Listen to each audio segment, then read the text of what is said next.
चंदनपुर गांव में सरला और बिमला दो देवरानी जेठानी रहती हैं। बिमला सरला की जेठानी है, तो बड़े होने के नाते वो घर के सभी काम सरला से करवाती है। सरला एक नरम स्वभाव की सीधी सादी महिला है। बिमला जो कि एक बहुत तेज स्वभाव की महिला है, साथ में ही बहुत ही लालची और कंजूस भी है। बिमला सरला से रिश्ते में बड़े होने के कारण उस पर पूरा पूरा हक जमाती है। वहीं दूसरी तरफ सरला, बेचारी सरला एक सरल स्वभाव की सीधी सादी महिला है, जिसकी शादी को अभी 5 साल हो चुके हैं, लेकिन उसकी अभी तक कोई भी संतान नहीं है। लेकिन इस बात से सरला कभी भी उदास नहीं होती। उसको अभी भी अपने भगवान पर पूरा भरोसा है कि वो उसके साथ कभी भी कुछ भी गलत नहीं करेंगे। वहीं इन दोनों के ही पति शहर में रहकर काम करते हैं। कभी कभार एक आध महीने में घर आते हैं। दोनों देवरानी जेठानी घर का काम निपटाकर चूड़ी बेचने के लिए गांव से बाहर जाती हैं। बिमला के कड़क स्वभाव के होने के कारण उसकी चूड़ियां सरला से कम बिकती हैं, जिसकी वजह से वो सरला से बहुत जलती है। बिमला किसी भी ग्राहक से अच्छे से बात नहीं करती, जिसकी वजह से सभी ग्राहक सरला के पास चले जाते हैं और सरला सभी से बहुत ही अच्छे से व्यवहार करती है, जिसकी वजह से सरला की चूड़ियां हमेशा ही बिमला से ज्यादा बिकती हैं। इस बात से बिमला सरला से हर समय नाराज रहती है। फिर एक दिन जब सरला और बिमला दोनों चूड़ी बेचने के लिए जा रहे होते हैं, तो बिमला सरला से कहती है, तुम्हारी वजह से मेरी चूड़ियां नहीं बिकती, तुम्हारी वजह से मुझे बहुत ही नुकसान होता है, इसलिए तुम आज मेरे साथ अपनी चूड़ियां नहीं लगाओगी। तुम मुझसे दूर रहकर अपनी चूड़ियां बेचना, ताकि आज तुम्हारी वजह से मेरा कोई नुकसान ना हो सके। तो फिर दोनों देवरानी जेठानी अलग अलग जगह बैठकर अपनी अपनी चूड़ियां बेचने लगती हैं। इतने में एक बूढ़ी औरत बिमला के पास चूड़ी खरीदने के लिए आती है, लेकिन उस बूढ़ी औरत के पास पूरे पैसे नहीं होते।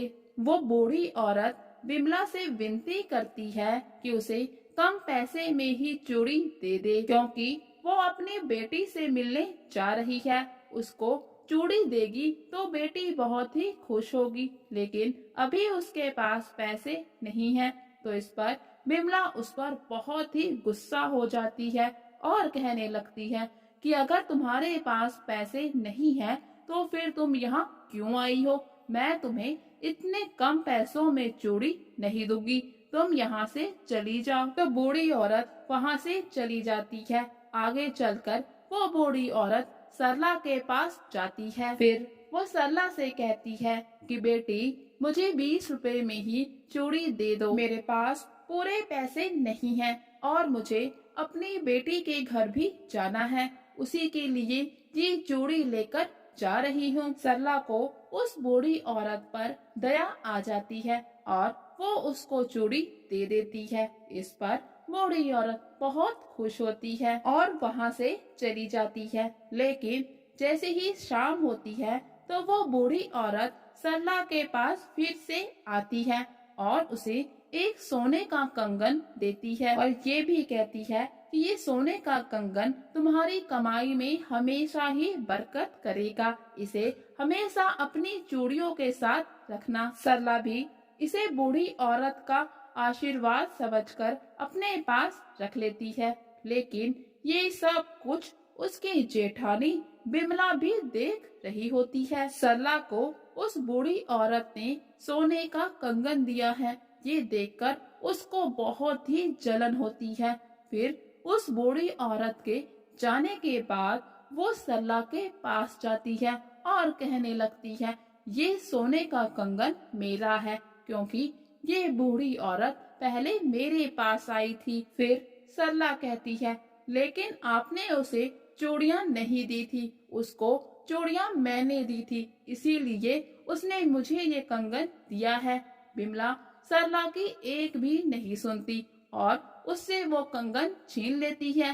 सरला उसे कुछ नहीं कहती और चुपचाप अपने घर आ जाती है। सरला जब घर आती है तो पाती है कि उसके पति भी काम खत्म करके घर वापस आ गए हैं। पति को देखकर सरला बहुत खुश होती है और फिर अपने पति को सारी बात बताती है। तो इस पर उसके पति कहते हैं, कोई बात नहीं सरला, हमारे पास जितना भी है काफी है, और फिर वैसे भी हम पैसे बचाकर क्या करेंगे, कौन सा हमारी कोई संतान है। वहीं दूसरी तरफ बिमला जब घर जाती है तो बहुत ही खुश होती है कि उसने सरला से उसका सोने का कंगन छीन लिया और सोचने लगती है कि अब वो उस सोने के कंगन को अपनी चूड़ियों की टोकरी में रखेगी, जिससे उसका चूड़ियों का व्यापार बहुत ही तरक्की करेगा और वो बहुत ही जल्दी अमीर हो जाएगी। लेकिन